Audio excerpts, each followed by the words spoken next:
Welcome to the Rebel Souls podcast, where we flip the middle finger to the status quo. I'm your host, Shelley Paxton, lifelong rebel, liberator of souls, and author of Soulbatical, a corporate rebel's guide to finding your best life. Settle in as we dive deep with badass leaders who are rebelling for what matters most in life, business, and the world at large. I'm so happy you're here. Let's get this revolution started. Before we begin, I want to share an offering from my soul to yours. If you've achieved traditional success only to realize that you're living someone else's dream, then this will start you on a profound journey toward becoming chief soul officer of your own life, just like I did. I'm gifting you a free chapter from my book, Soulbatical, a corporate rebel's guide to finding your best life. It's called Liberating from the Shackles of Should. And if you're ready to, then visit soulbatical.com to download it for free. That's SOULBATICAL.com. Warning, side effects include intense joy and fulfillment. Hello and welcome back, my fellow rebel souls. It's so good to be with you guys again. I have been hard at work. I shouldn't even say hard at work because this isn't hard and it doesn't feel like work. This is fast. This, meaning this podcast, having the opportunity to be with you guys every week is very fast becoming my favorite part of my work. And again, doesn't feel like work. It feels so soul-filling, so stimulating and rewarding, and I could do it all day long. And I've been doing that a lot lately. I'm trying to get into this idea of like batch producing creative work, content, including the podcast. It's my way of playing around with how I can be bringing you guys more and more and do it when I'm really in flow. So I'm doing this on one of my content creation days. Tuesdays and Thursdays are my content creation days. I think I talked about that one in my Soulisodes. And it's awesome. I just get into a flow and I get to have these amazing conversations. And more importantly, I then get to share them with you.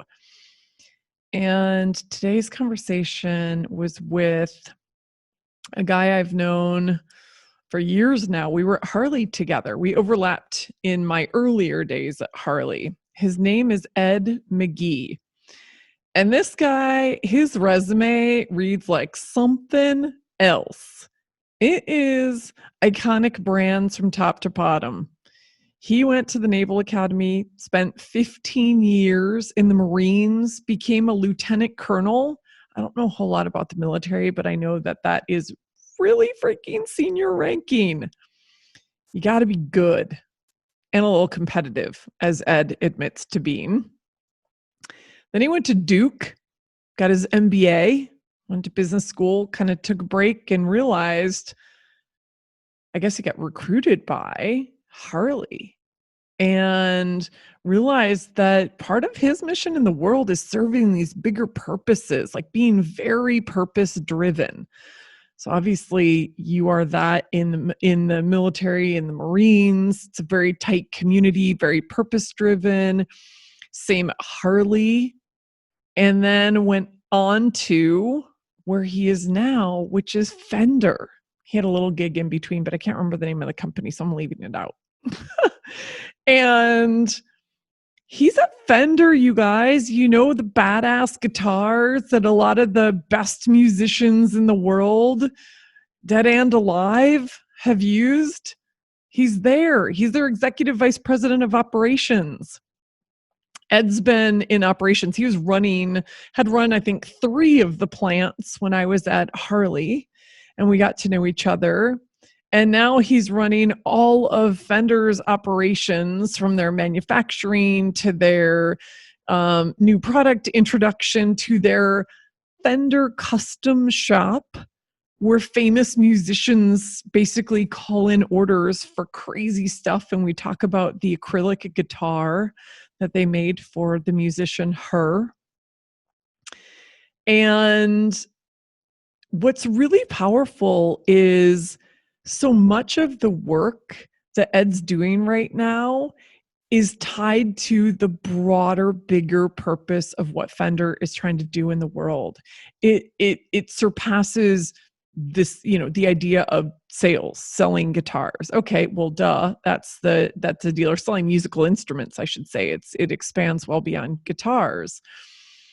And so Ed has become co-president of the Fender Play Foundation, which is really around musical education and giving back to, in this case, they're really focused on middle school students from like 5th grade to 8th grade and donating instruments and the support so they can learn to play and find their voice and express themselves and feel belonging in a community. And it's really starting to take off. They've been doing a pilot in LA with LA, I think it's LA Unified School District that we talk a lot about. And I think they're set to do something big. And so we talk a lot about what is it, well, one, what is the, the power and the impact and the importance of being purpose driven and being at a place that is purpose driven. And also, what's it like to be a leader right now in this world of COVID, in this world of racial injustice, in this world where employees are, turned inside out and upside down and looking for their true north? And how do you lead in that? And probably not surprising to those of you who follow me and know me, we get into Brene Brown because Ed has recently discovered Sister Brene. And it's really turning around his way of thinking about how he leads and what he's bringing to his teams in the plants and beyond. It's really cool. So, man, for anybody who's like, give me some more about what I can do for myself, what I can do for my employees, how I can think about purpose, this is a juicy episode. You are going to love Ed. And as I said to him at the end, I've had many, many conversations with Ed over the phone and in person. And it just struck me deeply today that he sounds like Barack Obama with just a little bit of a Southern accent. He has that resonance and that voice quality, and he's wise, so powerful to listen to. So without further ado, let's dive into my conversation with Mr. Ed Magee. Hey, welcome back, fellow Rebel Souls. I am here with my dear friend and fellow Rebel, Ed Magee. Ed, welcome to the show. Thank you so much. Great to be here. I'm so happy to have you. Ed and I were just talking off camera, and it's like, we don't do this often enough. So this was one of those great excuses for me to reach out and just say, Ed, you are doing cool shit in the world. Like, come on and let's talk and inspire other people. And Ed works for one of the coolest brands on the planet. Actually, your entire resume is like a litany of iconic brands, from the Marines to Harley-Davidson and now to Fender. Like, it's pretty amazing, my friend. I used this a little bit ago. God loves fools and U.S. Marines, and clearly I'm both of them. So I have been really, really fortunate, just to surround myself with amazing people just like you, Shelley. Oh, man. Well, as I mentioned in the intro, you and I crossed paths at Harley. And that you were at Harley for like a decade. I was at Harley for 6.5 years. And I'm so honored that we had a little bit of time overlapping between that, and that the universe just kind of keeps bringing us together. So I'm loving it. I'm listening. So I want to dive into all of it, from like the Marines to present day, because you guys are doing some really cool shit at Fender. And I want to make sure that we share that and talk about it. So I'm going to start with my very favorite question on the planet. What are you rebelling for? There are two specific things right now, Shelley. I think the first is just rebelling for music education. Specifically middle school music education, and specifically, our work with the Fender Play Foundation and LAUSD. I think these are some just incredible times. And, our kids these days are just growing up with an exceptional list of things that they've got to deal with. And, the study of what music education does to kids and their brains is it's well documented. But I think the most important thing is what we're doing is giving kids a voice right now. And Yes. it's at a time and a period where you know they're struggling to find their voices, and music is one way to just about guarantee that, regardless of what you look like, or who you are, or where you come. I mean, the music comes from the soul, and giving your soul a chance to breathe these days, I think that's a good thing overall for everyone. Whoo, amen, brother. That is all I have to say. That's such a powerful way to put it. You guys actually need to put that more of that out into your PR. Like some of that language you just used really, of course, it lands with me because I'm all around, like I'm the soul queen, but Mhm. I love that. I mean, self-expression and finding your voice and cultivating the next generation of Right. musicians, Right. right? Big time. Big time. And I mean, music is such an important part of our lives because, it allows us to heal. It allows us to process. It allows us to love. It allows us to protest. I mean, it's this fabulous tool, and we've got to get in touch with our inner voices, and and make those human connections, and that's where we are at our absolute best as Americans, and I think that's where we're absolute best as, just as human beings. So um, yeah. And then part two, all right, I've got a part two, is really just being a rebel for the physical, emotional, and mental health of our employees right now. And again, I think this, at some level, our mission is really tied and ties us to something that is a purpose that is greater than ourselves. And I think, what I'm finding with all of our employees right now is just taking the time to back up a little bit and, engage them where they are today is super critical for leaders to do. And, oftentimes we engage our employees where we want them to be. And 2020 is not the year for that Mm-mm. because we can't pretend anymore. And, there are too many things that are spilling out that, that impact physical health, mental health, emotional health. And as leaders, we've got to step up to the plate and, really become rebels for our employees and their overall well-being and health.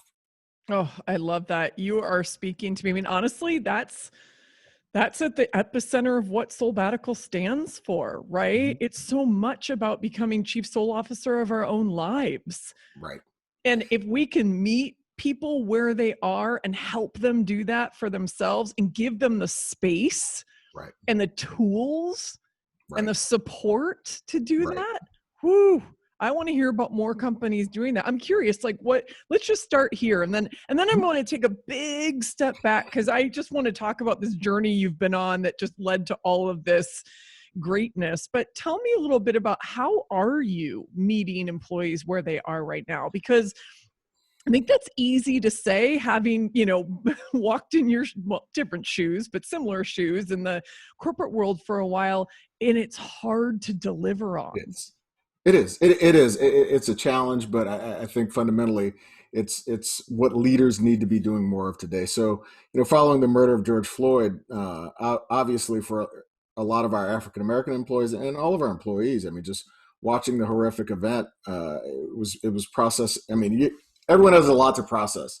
We had a big meeting with our marketing team, and we kind of talked about how are our Black employees feeling right now. And what I articulated was, African American people of color, and I would assume everyone at some level, you've got this box, and in this box you pack in all those micro and macro aggressions that you've experienced over the course of your lifetime. And for myself personally, and I would venture to say for African American employees, when these events happen, you're not just dealing with the event. That box, the lid on that box pops open, and you're dealing with the event and just the culmination of all of the stuff in the box. And I had some of our African American employees, call me up and say, hey, look, I was literally just weeping before the meeting and had to kind of clean myself up and pretend that everything is okay. And I think for a lot of our employees, just in general, everyone at some level has that box. And when these events happen that just shock shock our systems, we're just forced to deal with all of it. And for African American employees, and I'll speak for myself, is we feel obligated to pack everything in that box and walk into work every day and pretend that everything is okay. And I think for me personally, in sharing that experience and reflecting on it, it just forced me into the space of of intellectual curiosity around, okay, I got to prepare myself if I'm going to be a leader in the organization, if I'm going to if I'm going to help all of our employees just deal with these challenges. I've got to get in a mental space myself personally where I can get ahead of that. And that's kind of where I've been digging into our buddy Brene Brown. So Oh, I was just gonna say that this has to be the connection.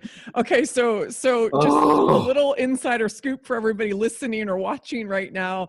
So Ed and I were just kind of chatting last night over text, and I don't even remember how it came up, but you were like, Brene Brown is my new spirit animal. And I was like, hello, do you know that I worship to this woman? She is my queen. If there were one of those prayer candles that had Brene on it, I'd have them like all over my freaking house, right? Yeah. So tell me more about that exploration, because man, she rocks my world every time. I think what's interesting is, again, as leaders, when you have a problem, the obvious thing is, okay, we've got to go explore the problem and then develop a set of tools that we can use to learn how to deal with the problem. And what I've enjoyed the most about the podcast and her books and her talks is just there's a basic set of tools around dealing with emotion and shame and well-being and as a leader exploring that, and then again applying some of that to my experiences, it just gets me in a headspace where I'm better prepared to engage and deal with our employees.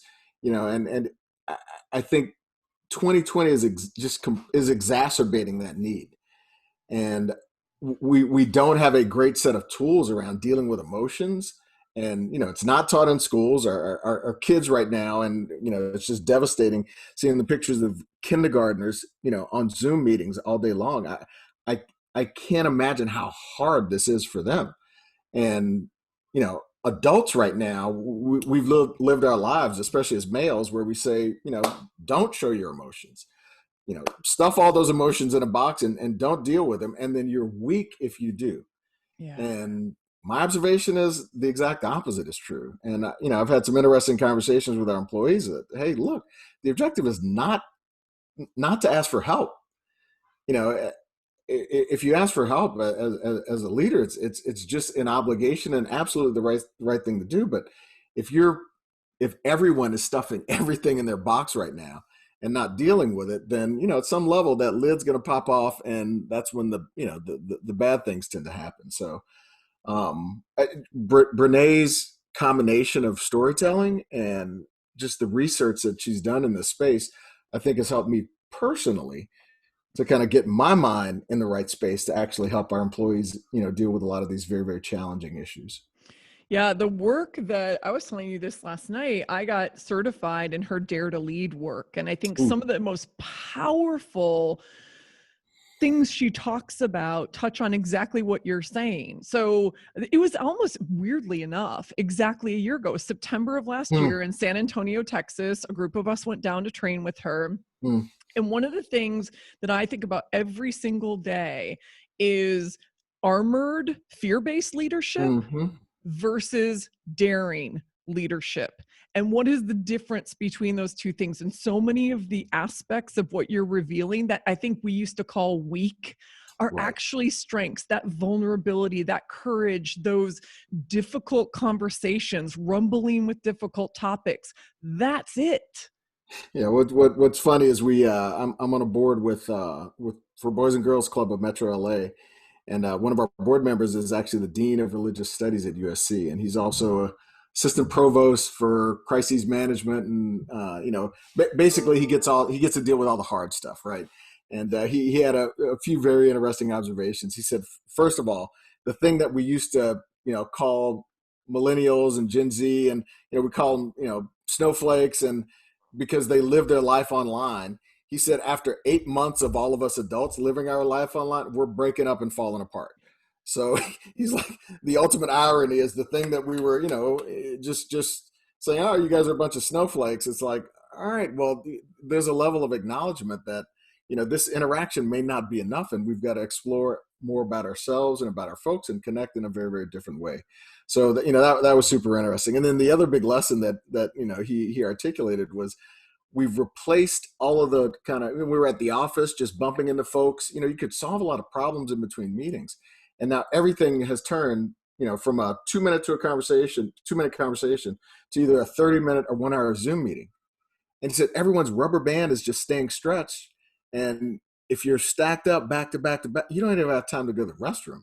Yeah. You don't have time to let your rubber band, your brain just kind of, relax itself a little while to get engaged and again bring your whole self to work. So it's I find it interesting that the need for leaders to really have a language and a set of tools around emotional intelligence, around emotional well-being, and really thinking about our whole employees and our ability to not have them armor up coming into work. I mean that's a new set of leadership skills that we've got to develop and develop quickly. Yeah, absolutely. That work is so powerful. And I Mm-hmm. love that you're leading that. So kudos for just diving into it, because it is hard work. And especially now we're in the world of, that brings up more and more about diversity, equity, Mm-hmm. inclusion, belonging, right? And how can I be my whole self at work? And how can I express to you, the impact of maybe what you said? How can I Mm-hmm. have those difficult conversations, but sitting on the same side of the table? And Yeah. it is like, it's a completely different way of thinking about how we show up at work. And two, it requires different tools. And I think Right. that's what she does Amazing. so brilliantly. And Mm-hmm. she actually had a post. Hold on, I got to pull up I'm pulling this up. I took a picture of what she put on, it was LinkedIn today. Mm-hmm. She says, I'm just going to read this to you real quick. I'm curious what it brings up for you. Mm-hmm. She said, I am here for my purpose. I'm not here to make people comfortable or to be liked. My purpose is to know and experience love. This means excavating the unsaid in the world and in me.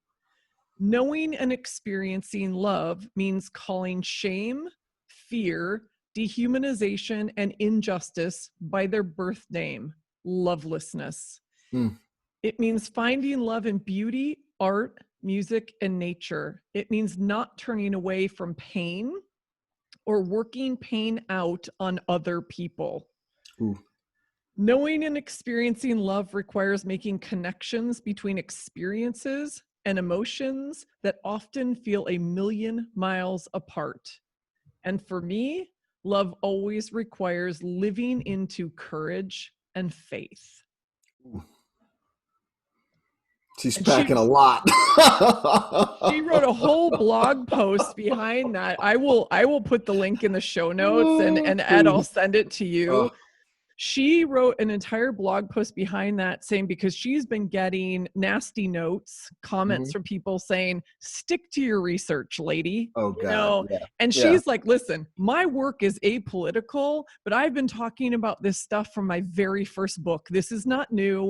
Right. I'm not jumping on a George Floyd bandwagon. Right. I'm not, she Right. makes some very, very pointed comments about Trump and his use of shame and dehumanization and Mm-hmm. humiliation and all of that. And she's like, and it's okay for you to say it's time for me to, unfollow you Yeah. if this isn't working for me. But I find her tools to be very powerful, so we can have these very conversations, actually, Right. when we disagree, even more Right. than when we agree. Well, I mean, I think it's just the whole shut up and dribble kind of the narrative around that is fundamentally the antithesis of what you articulated, right?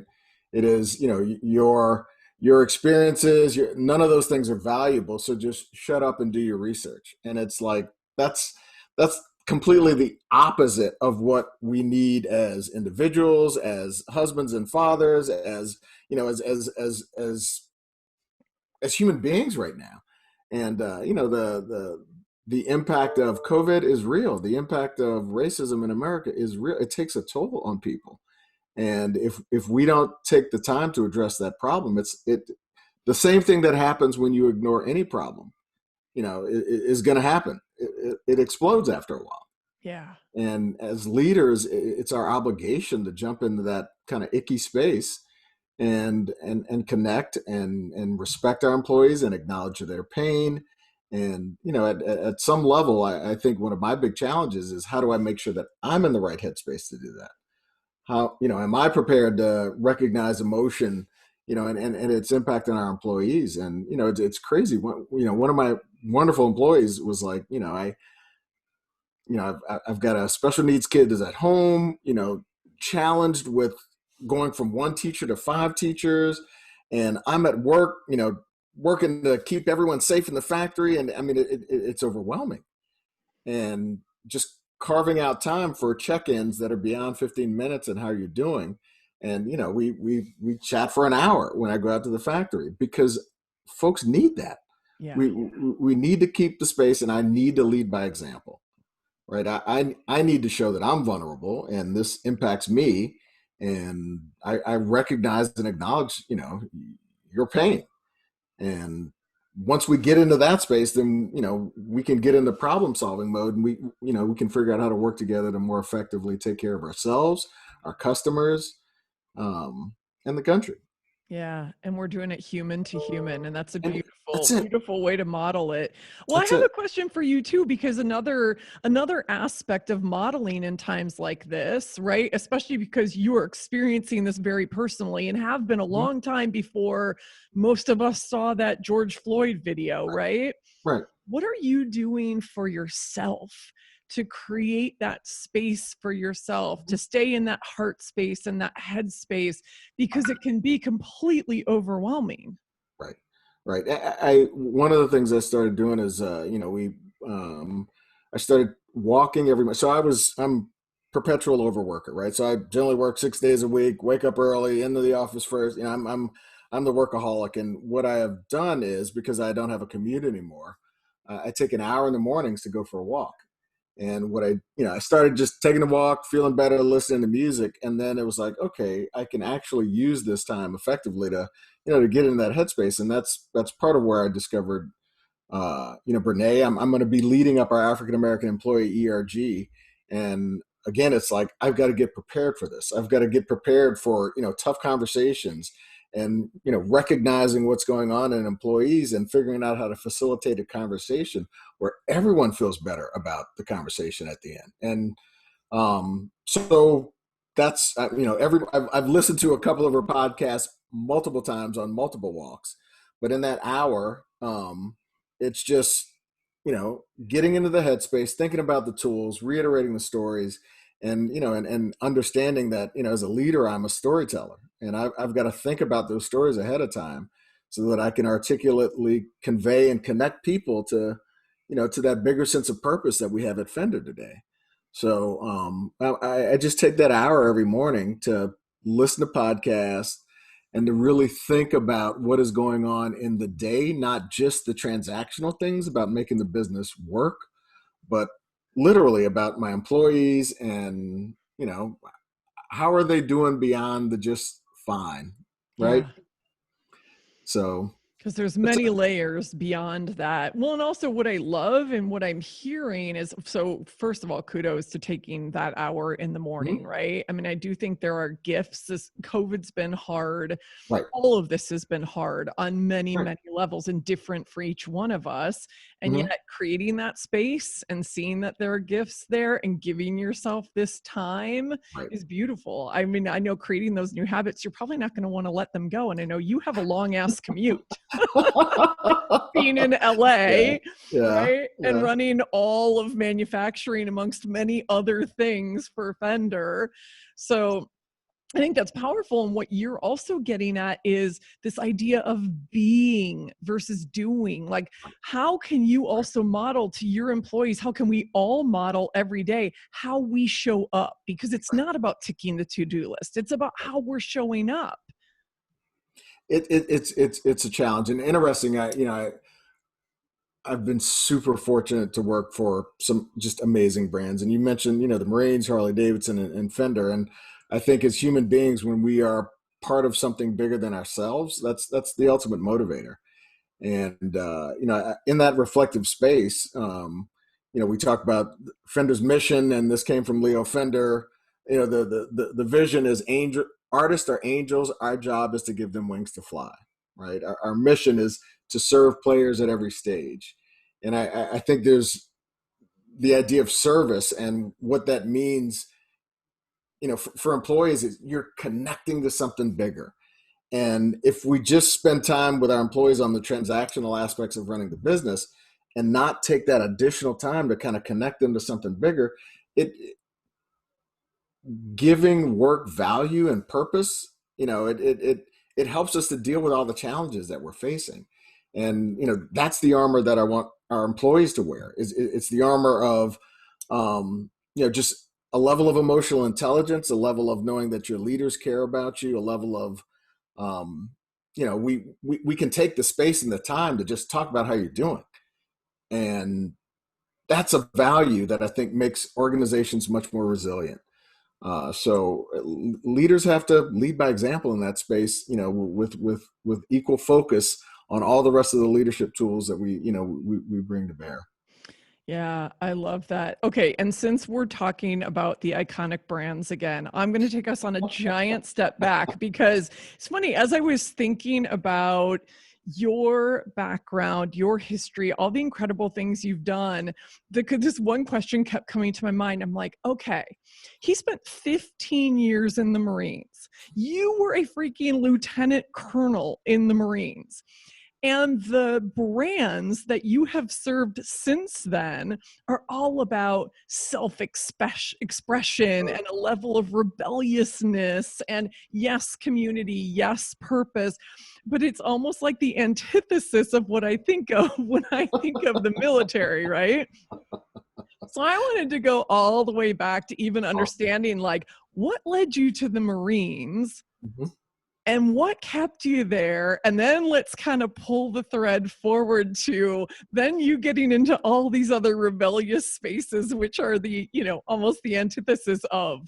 Yeah. Well, I think I was, again, I come from a family of educators, and this goes back to the universe kind of bringing you full circle. So, my parents are both educators. My wife's parents are both educators. I grew up, around a family of educators. So again, the word service comes to mind. So when I think about my hard wiring as a kid, it was like service and hard work were core to everything that we learned. And I got into the Naval Academy, and I looked around. I was just a humble kid, completely intimidated by all the walking geniuses, all American athletes, surrounded. It was super, super intimidating.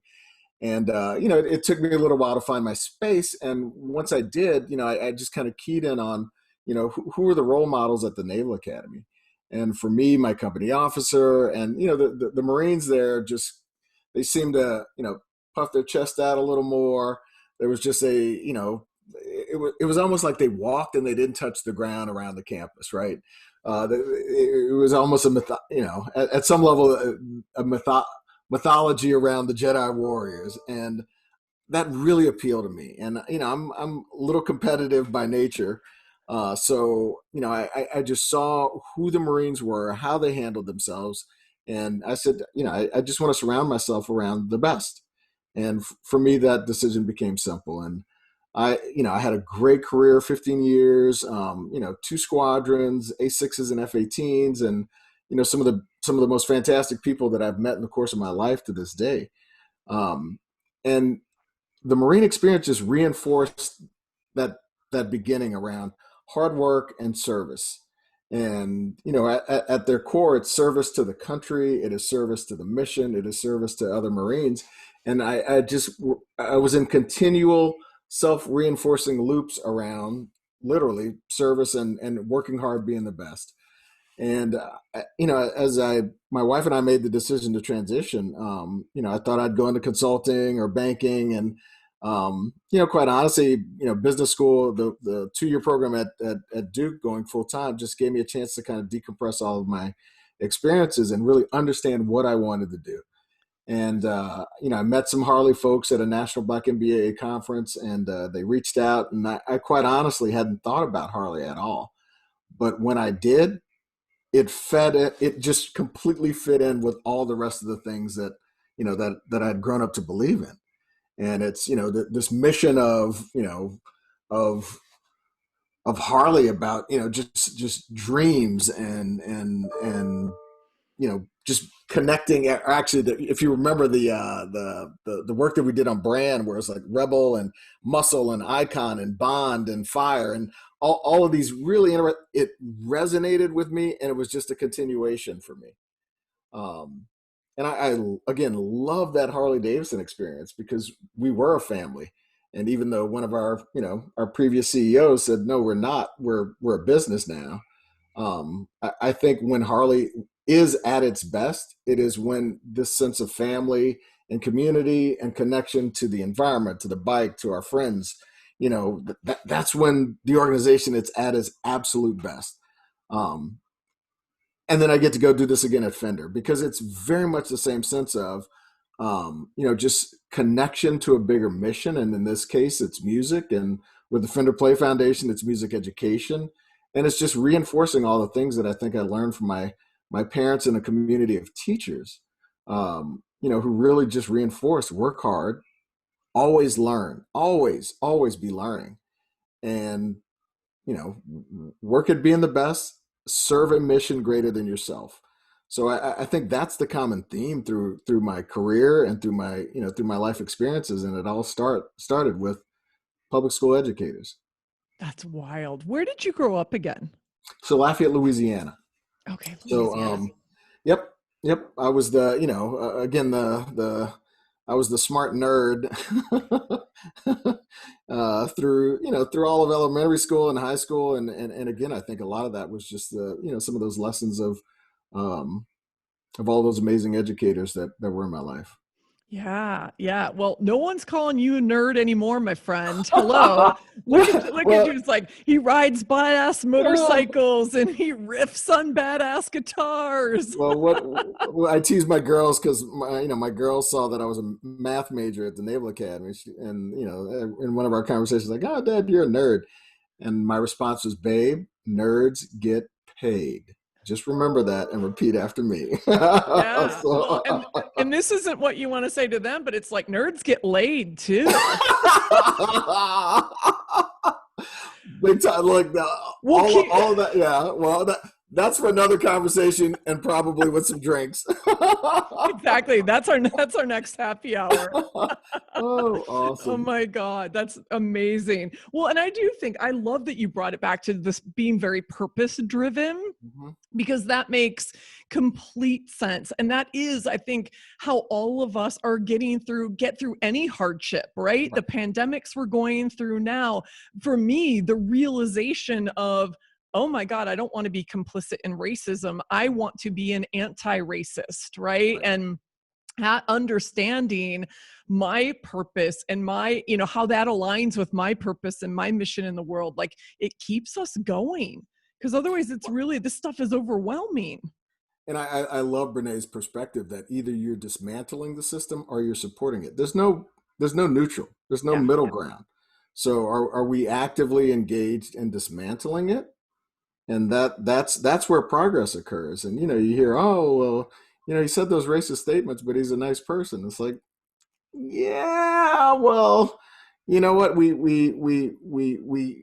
can't confuse the fact of the statements and the system, and the sense of the firefighting arsonist of creating this mad system, and now the reckoning has occurred. And interesting, in one of my walks with Brene in the morning, I was thinking about how this is impacting the country. And I think when there are events that kind of shock our system around our sense of invulnerability, it it forces the country to kind of go into this self-reckoning mode.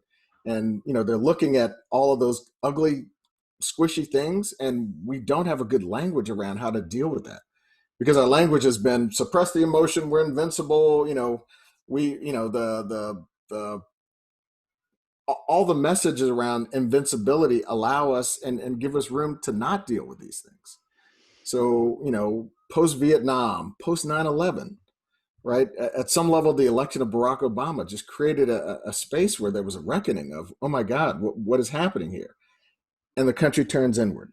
Yeah. And I think now leaders have to spend a little time understanding that, what is happening, and, what behaviors do leaders need to model so that we can get to the other side of this madness?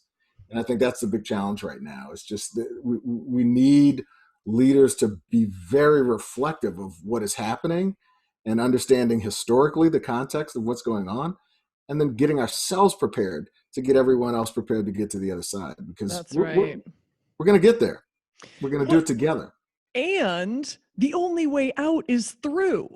And I think so often we try to find the way around it, the shortcut or the life hack or the whatever. And the truth is, there is no other way out than through. And so let's get prepared to go through this together, exactly as you just said. Right. I mean, there's so many relevant lessons from some of Brene's talks around exactly that. And it's like, there's no choice. You've got to deal with it. You absolutely have to deal with it in a way that brings everybody together, and it's a challenge. It's an icky space sometimes. I love Glennon Doyle says, we can do hard things. Mm-hmm. And that to me is one of the things I've been saying every morning, right? During these times, we can do hard things. And you know what? There are gifts in doing hard things. We can't see them right now, but we just have to keep taking one step forward, right? Yeah. Okay. And then, Shelley, the leadership challenge that everyone's facing, again, it's COVID on top of racial injustice. I mean, the stack up of challenges, again, it's forcing a lot of reckoning and, a lot of self-reflection. And I think our biggest challenge is we don't have a great set of tools. And that's where I'm spending my time right now, is just trying to figure out a good set of tools for myself personally, so that I can prepare myself. And more importantly, it's, how do we engage our employees with that set of tools to teach them how to, how to deal with and how to manage. And we're asking everyone to do a lot right now. And, we're going to get to the other side of this. And I think, that's my other talk track, is I'm a glass half full, kind of a guy. And it's like, that is a coping mechanism for me. Is like, okay, this is tough, but, how do we get to the other side? How do I stay ahead? Okay, I'll drop below the line for a second. Oh, this sucks. Okay, but now what brings me back up is just, I've got to get myself ahead of my folks. I've got to get that set of tools so that I can lead by example to better affect the change that we need to do right now. And again, Brene has just given me a ton of tools and just, talk tracks and opportunities to tell stories about this that helps move everyone along. Yeah, exactly. And you know what? Keep filling your glass, because the fuller your glass is, the more you can help others fill theirs. And that's it. Right? And you're going to get through this in a much healthier way as well. So just to kind of really bastardize that whole metaphor. It's that positive talk track. You've got to figure out how to, either turn it on authentically or sometimes, and this too, you got to fake it until you make it, right? What our employees need to see is us believing that we're going to get to the other side. Yeah. And, they'll sniff out a fake. So we've got to get into a space to say, hey, look, we can get to the other side. And I love your earlier point. We can't go around this. We got to go through this. because the problem won't go away unless we go through it and address it. And I think that's probably what scares people today. 100%, because it is scary.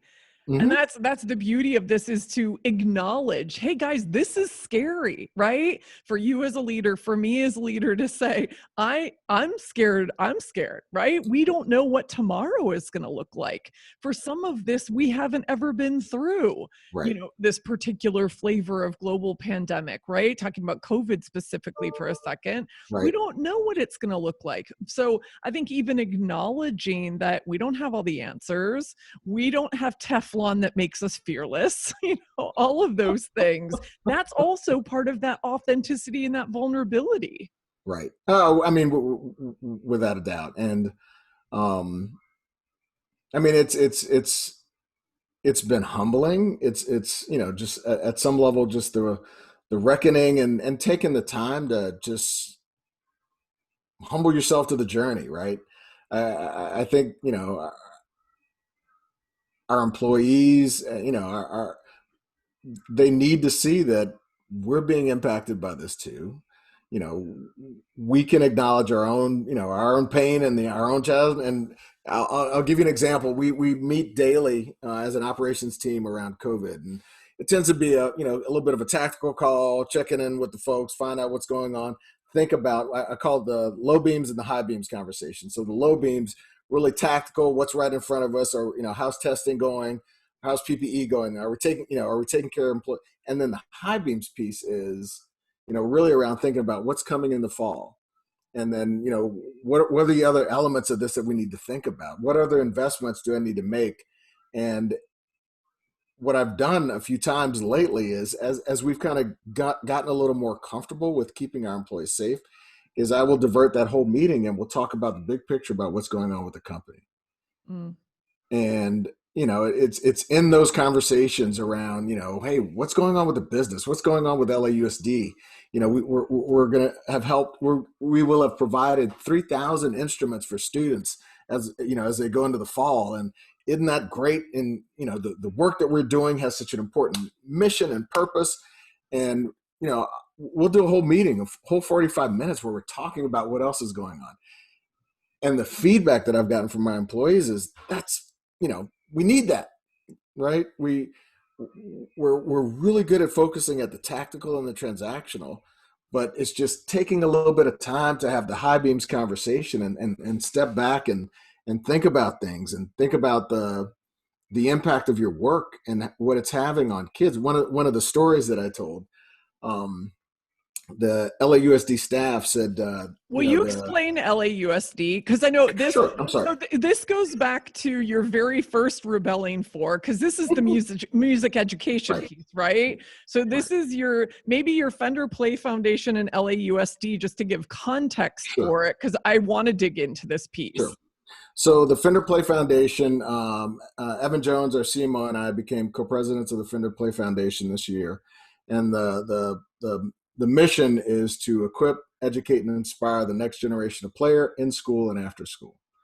So we had transitioned our foundation away from kind of just giving guitars to everyone. And, there are a lot of great reasons why you want to give kids guitars, but our CEO, Andy Mooney, love him to death.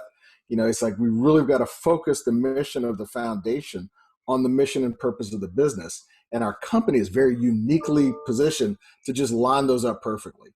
So we got started working with the foundation. We started visiting Turnaround Arts, which is an amazing program at the Kennedy Center. It was started by Michelle Obama.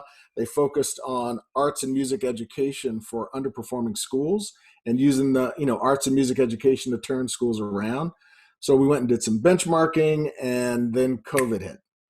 And we had met with the superintendent of LAUSD. So LAUSD is the second largest public school system in the country. It's well over 500,000 kids. I believe it's almost 700 or 800,000 students when you include adult education. I mean, it's gigantic. $7.9 billion budget, 66,000 teachers and staff. I mean, it runs from basically Pasadena to the Pacific Ocean, right? So it's a really, really giant organization. And Superintendent Buettner knew that he needed at summer school as when COVID hit, he called and said, "Hey, I think we need to do a pilot for music education." And literally, we were talking about, okay, with COVID hitting, we're going to be shrinking. We've got, we probably need to push the foundation aside, right, and just take a pause. And we get this call. And I remember being on a staff call, standing in the office, and I got the text from the superintendent, and he said, "Hey, I think we need to do this." I bring it up to the executive team, and the answer was immediately just yes. I mean, there was no thinking about it. It's the right thing to do. It's in our community. It's in our backyard. The public schools are going to be incredibly challenged this year. Yes, the answer was yes. So we did the summer school pilot, and we we asked Superintendent Buettner, "How many folks do you want to do in the pilot? What are you thinking, like 250 or 300?" And he's like, 1,000 kids. That's awesome. And we kind of choked and went, okay. And literally we had to fly instruments in from Europe to support the program because it was much bigger than we expected. And, we got through the summer pilot, had a celebration. The kids, I mean, just it's been rewarding knowing that our work is very much tied to, again, music education in middle school, giving kids a voice. And we're just learning so much, Shelley. There are a lot of great music and arts education programs in elementary schools. There are a ton of great music and arts education programs in high schools. But middle school is typically underserved. And ironically, that's the age where kids are finding their voice, right? Those are those transition years where, there aren't a lot of outlets. You've got all these all these changes are happening, and it's an underserved population. So we focused in on middle. Everything just came together, and it was some of the most gratifying work that I've done, mostly because it felt like the universe was giving me a chance to pay all those teachers who had impacted my life, Yes. who had taught me about service. It was my turn to give something back to them. Oh. And it's been thrilling. And the story, long road to a short house, but the story was that one of the administrators who's working on this program with us, and we've integrated into the Schoology. The work from our digital team and the LAUSD staff has been amazing. But one of the administrators shared a story. The older son took the ukulele class. And he said he takes the ukulele everywhere now, and he's got two boys, and he says now the sons, the last thing that they do before they go to bed at night is the older son in bunk beds plays his ukulele to the younger son every night. Wow. And he said, in a summer that we thought would be the worst summer ever, this turned into a new connection with the sons. His love of music, and, just watching the younger brother say, "Hey, go learn this song." And then the older brother goes and learns the song. And then, he said it's just creating this amazing connection. That's some powerful stuff, Shelley. And that's why I come to work every day, right? And that's why I work 6 days a week. Oh. That's why it's to be able to do that kind of good and have that kind of impact. Yeah. Well, and you guys have, so I was reading up a little bit on this because I was like, what is this thing? I'm so interested. And I knew you would tell me all about it. But at the same time, one of the things that really struck me is you have some big name artists behind this. So now you guys have said, oh, wait, there's something here. And this is part of that whole, what is that quote again? I think I have it written down here. All artists are angels, right, and our job is to give them wings to fly. Yeah. Like that alone, like let's all just sit with that. Like that as a purpose statement, just like that's from the soul. It right? is. And now you're doing that in a myriad of ways in a time when the world needs this more than ever. And in public schools where we're constantly fighting for the arts, period. Right. And it's, the more that we learn, the more that I realize that, it's arts and music education and that language of emotional intelligence. all of those things that we considered soft skills, those are going to be the hard skills that matter, right? Yeah. Because having that voice, having that creativity, creativity and innovation, all Brene said that comes from a place of love and vulnerability and risk, and letting kids learn those lessons at that age, when in those kind of middle years. I mean, that's giving them tools to deal with all the rest of the craziness that they will be challenged with over the course of the rest of their lives. So, there's great meaning and purpose in the work, and when we share what we do with our employees, I mean, their chests bow out a little bit, and I mean, it does make you proud to wake up and go to work every day when you're connected to a mission and purpose that delivers that level of impact.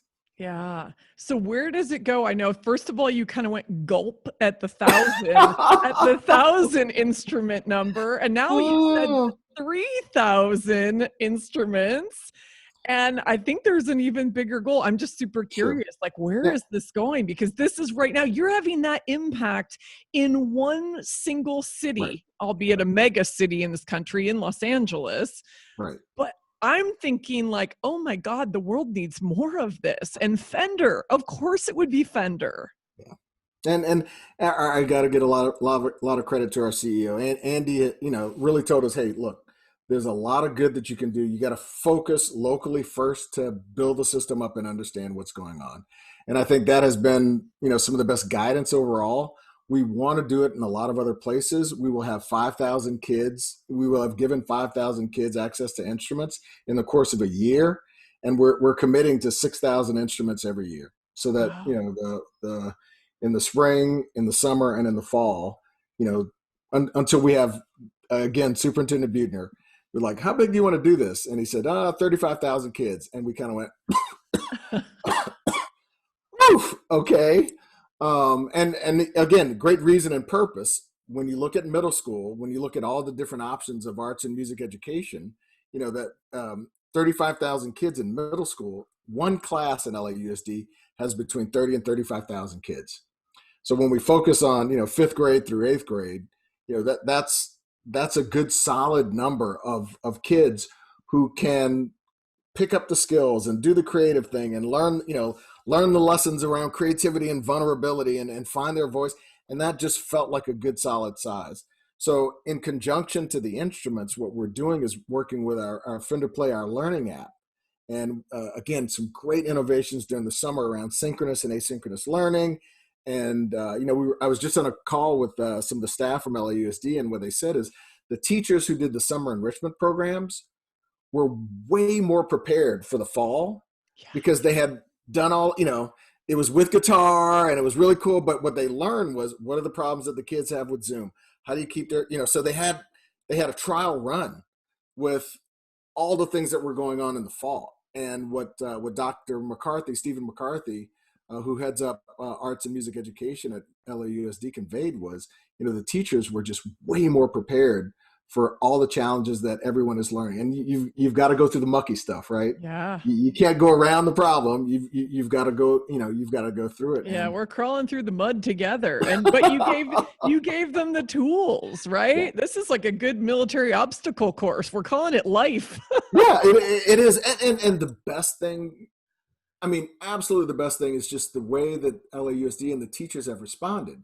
And I think for them, it's, you've got the challenges of reading, writing, and arithmetic, but for a lot of our instructors, a lot of those teachers, it gives them a chance to exercise that creative muscle, and it allows them to, to share and learn and teach and watch the kids learn, grow, and develop. And they got a lot out of it. All of the Fender employees got a lot out of it, and we're just thrilled to be able to make an impact like this at this time. And then we want to go eventually to LA, excuse me, to New York City and Chicago and Nashville, and we're learning in this first year in how to get it done, how to do synchronous and asynchronous learning, so that when we do start to expand, we've got our stuff together. And what we don't want to do, that sustainability conversation, is just give guitars to programs and have those guitars end up in strings broken and in closets. And Yeah. that happens if you don't think about sustainability. It happens when you don't build the whole program up. And, I can't say enough about all the fantastic support that the LAUSD administrators and teachers have done to make this a successful program. It's a powerful partnership. And the lesson there, I was just recalling a friend of mine wrote a book called Shortcut to Startup, and it's their lessons as entrepreneurs. And one of the chapters and one of their big lessons is nail it to scale it. Okay, so love that. And again, we're on a call kind of reflecting. The summer, the nail it was just the logistics of getting the instruments. Because remember, kids aren't in school. So we can't just, ship a bunch of instruments to school and let them pick them up. We had to direct ship to kids' homes and, work with LAUSD and all the copay. I mean, it was a challenge to get all of that work done. But we knew we had to get it right in the summer. We knew this was going to be the big experiment. 1,000 kids was a lot, but we learned through the scale. So, nail it and then I love it. What was it? Nail it and then expand it? Nail it to scale it. No, you got to rhyme. To scale it. I'm going to write that down. Exactly. I'm going to write that down. Bring that to your next meeting. To scale it. Yeah, all right. I got that. Yeah, Courtney Rame and his brother Carter Rame are venture capitalists and entrepreneurs. And Shortcut to Startup is a great book. I'll put the link in the short notes. But there's some really cool things, and it just dawned on me. I'm like, that's exactly what you're doing, and what so many of us can learn from. Whether you're an entrepreneur like me, whether you're at a bigger company like Fender, whether you're Harley-Davidson, it doesn't matter. But I think you're right. Like figuring that out before you expand. Right. And what's been interesting, and again, this is why we've enjoyed working with with Dr. McCarthy and his staff so much, is we had a high beams conversation this morning, right? So we worked through all the tactical aspects of getting this done. We've got it figured out. We've got our processes written. We nailed it. Now we've got to think about what is our longer term objective. Is we want to make sure that kids are encouraged to continue to play and continue with the skill, because that's another life lesson, right? Stick with it. So we're thinking about, how do we celebrate those great behaviors? How do we make sure that parents are engaged and connected to what's going on and feel the same sense of accomplishment, so they can reinforce, the space that the kids are in, where they're learning their voice, they're learning how to, learning a new skill, they're learning how to be creative. And, our team is going to really kind of think about, all right. And, we can't do it all. We've got to think about what are the appropriate partners, but we've got to think about how we encourage and continue to build those, those skills and keep the kids playing, because it is a life skill. And,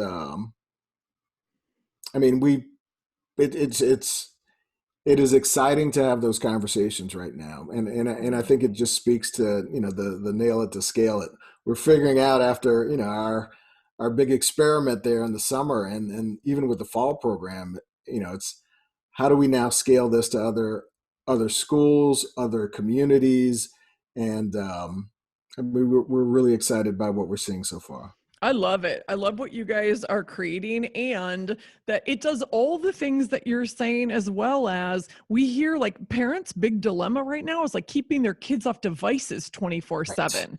And yes, I know that some of this involves us being in front of Zoom screens, but interacting with humans and fostering our creativity and expressing our voices. So it's also, to me, it's like, oh, amen. Thank you for that. Because having more kids, especially at the middle school age, where it's not just, oh, I'm going to grab this device and I'm going to start playing something, right? Or worse yet, scrolling through social media endlessly. Right. Just feels it's so constructive. And I want to ask you a question. So you mentioned the Fender Play app. Is that something that people like me, like if I said, this whole thing has made me want to play the guitar again. I tried to learn when I was young and I sucked at it. And yet it's been a dream of mine. So could I literally get the app and a guitar and I could learn? We can get you taken care of. I think that's one of the really innovative things that Fender has done since Andy Mooney's arrived, is we made a big investment in digital. And, the idea of, and you can appreciate this, you've got to have that pipeline of learners, right? You've got to make it easy to learn, because when Andy arrived, he did some research, and what they found was, if 10 people pick up guitar, only one actually continues to play. So Yeah. there's a I'm part of the 9.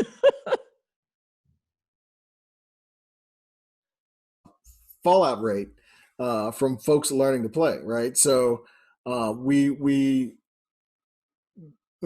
did the research, we took a look at who was learning to play, and we've made a significant investment over the last 5 years in this learning app. And it when COVID hit, we actually gave away, it was almost 1 million free 3-month subscriptions.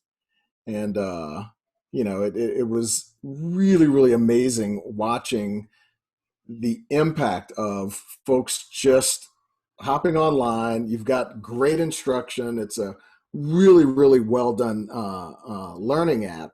And it's what we're finding is the best learning happens when it's a combination of kind of online learning on your own, and also a level of in person or instructor learning. So we're learning a lot.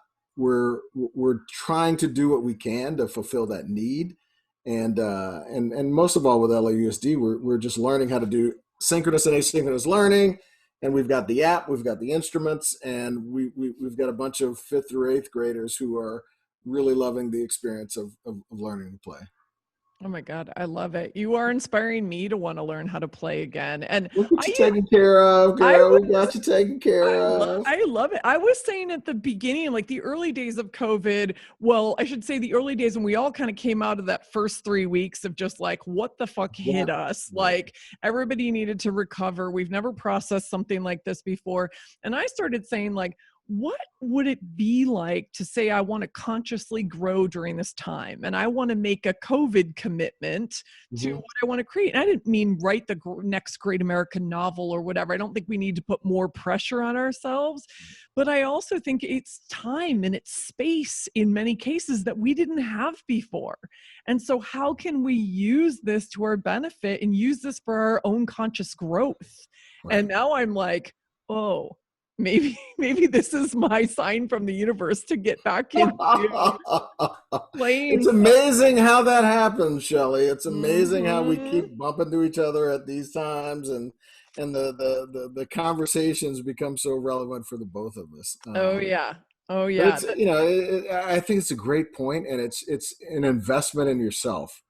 And I think people have to create a little space to make investments in themselves. And whether it's learning to play guitar, or in one of the Brene talks, a good facial, or whatever it is, you got to have some healing space for self, so that you're in a good position to go out and help the rest of the world, heal and just deal with all the madness that we're facing in 2020. Yeah, you're preaching to the choir. And like you said early on, like music is healing. Music is expression. Music is healing. I have a friend who just launched a single last Friday called Rally Call. She wrote it a couple years ago. African-American woman, wrote it as part of an album she released, and it is never more relevant than today. Right. It is a beautiful song about just abolishing this ridiculous racist history, and it's so powerful, and it summons all of us. And I'm like, yet another reminder of the power of music. Monique DeBose. I'll have to look her up. August. It just came out on last Friday. Well, August 28th. So last Friday, from when you and I are recording this, it's out in the world, and I'm interviewing Monique on Thursday. So Monique will be coming out around the same time. She's a brilliant artist who's also very well known for her one-woman play called Mulatto Math.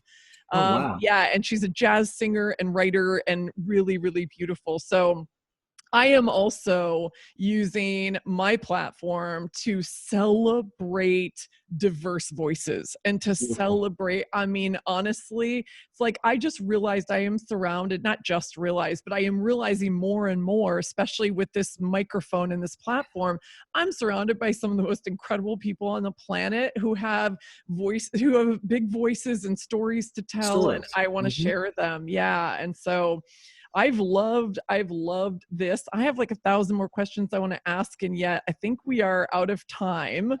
Um, I Yeah, Ed, this has been so cool. You're right. We come back into each other's lives at just these perfect moments. Like the stars align, and I always learn something from you. Same. I miss working with you, man. Like our time, you were running the plants at Harley. You're now running. Oh, wait, I was just going to let myself go and ask people where they can find you, but I can't do this yet. I've got to ask you one thing. Following you on LinkedIn is so freaking fun because it's like you get the insider's perspective on what life at Fender is like. And so I know part of your responsibilities in running all of operations is the Fender custom shop. Mhm. Oh yeah, it is the dream. We call it the dream factory. Oh And my again, God, yes. just I mean, some of my greatest joy is just watching an artist who takes this object that we create, right? We manufacture an object, we turn it into an instrument, we give it to an artist, and then the real creativity starts. And then And the for me, magic. it's just like a mind-boggling loop of like, whoa, what we do is cool. And one of the biggest blessings of working at Fender is just watching what artists do with the instruments that we make. And that it resonates in the factories, right? Yeah. And all of our employees have a sense of the instrument that they're touching, and sanding and smoothing and painting. And I mean, it's got a real purpose in the hands of one of those angels, Yeah, it's like right? you're watching what angels do with their wings. That's It's it. fascinating. I It is. saw you posted something the other day, and I don't remember who it was, but you guys made an acrylic guitar for someone. And I just looked at that and I was like, that might be the coolest thing I have ever seen. Who is that for? It was for her. Oh, sorry.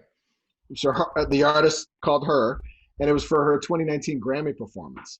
And literally, this is the Oh magic my that God. happens when teams work well together. We got a request for an acrylic instrument. We're like, wow, we hadn't made one of those since the 50s. And um, of course, we asked the question, all right, so when do you need it by? And it was like in 2 weeks. And normally it takes about a month to make one of those instruments, right? But we knew it had a chance of making it onto the Grammys. And one of our amazing engineers, Scott Buell, in the custom shop, he says you got to know how to talk to acrylic, right? So he actually had a block of acrylic on a CNC, a cutting machine, for 4 straight days. So normally it takes about a month. You cut, pop. For 4 straight days, he got the body done. We got the instrument built out in 1 week. Oh my We God. delivered it to the artist, and it was one of the Grammy moments of 2019. So we took some orders for acrylic guitars after that, and we've continued to make them. But again, it's just the level of artistry and creativity, and quite honestly, interesting. When we talk about vulnerability, our master builders, they expose themselves to the world. Their Instagram accounts are public, and people are really quick to judge. And these are artists who really, they expose themselves, right? It is amazing watching the level of character in those master builders, in the way that they manage both praise and criticism. And I mean, that speaks to who they are and where they're from. And again, it's just one of the great joys of working at Fender. Oh man, you are working on so many incredible things. I'm honored to know you. Thank you for agreeing to come and have this conversation. You are an amazing My pleasure. human. And can My I just tell pleasure. you, has anybody ever told you that listening to you, you have the same quality of voice as Barack Obama? That's the first time I've heard that one, but I will take that compliment and own it. So thank you for that. Oh, it is. It's a massive compliment. And you and I have had lots of conversations, and it is just striking me now more than ever for some reason. There is just a resonance and a quality to your voice and your cadence of speaking. I'm like, I'm like lulled in. So anyway, I hope everybody else has been sucked deeply into this conversation Humbled by it. with a former nerd. Stick together. Yeah, Woo! I know, exactly. Yeah, I can't wait for that drink. So where can people find you if they want to follow you, if they want to learn more about Fender Play Foundation, all the things? Sure. So I'm on LinkedIn under Edward Magee at Fender, and on Instagram at Haji224, and I think for the foundation, we're actually in the midst of redoing the website right now. But if you just search Fender Play Foundation, we are really working on a bit of a redo following our experience for the summer, and then we're about to get into a big fundraising campaign to raise $15 million to fully fund the program over the course of the next 5 years. So.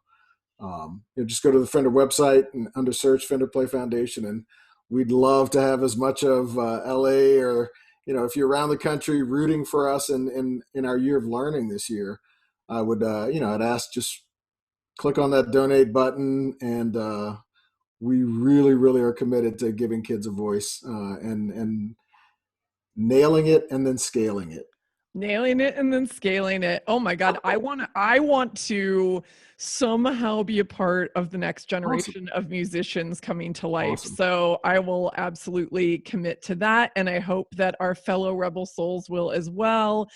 And I can't wait to see you. I'm going to, by the way, be out in LA, hopefully sometime soon. So please let me know. Oh, we can go hit an outdoor cafe and and deliver what the universe is asking of us. That's right. That's exactly right. We're gonna go deep on Brene Brown. That's where it's all gonna start. We're gonna just riff and then see where it goes. And if I can help you at all with any of that, seriously.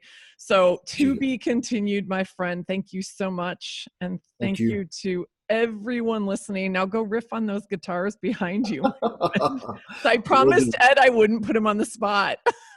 I don't want to embarrass myself or Fender at this point, so I love it. And thanks for everybody for tuning in. I hope you love this conversation as much as I did. Bye.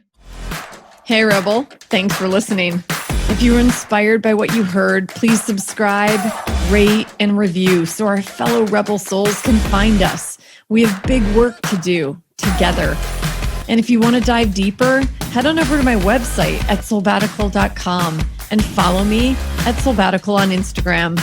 Until next time, stay bold, brave, and badass, and never stop asking, what am I rebelling for?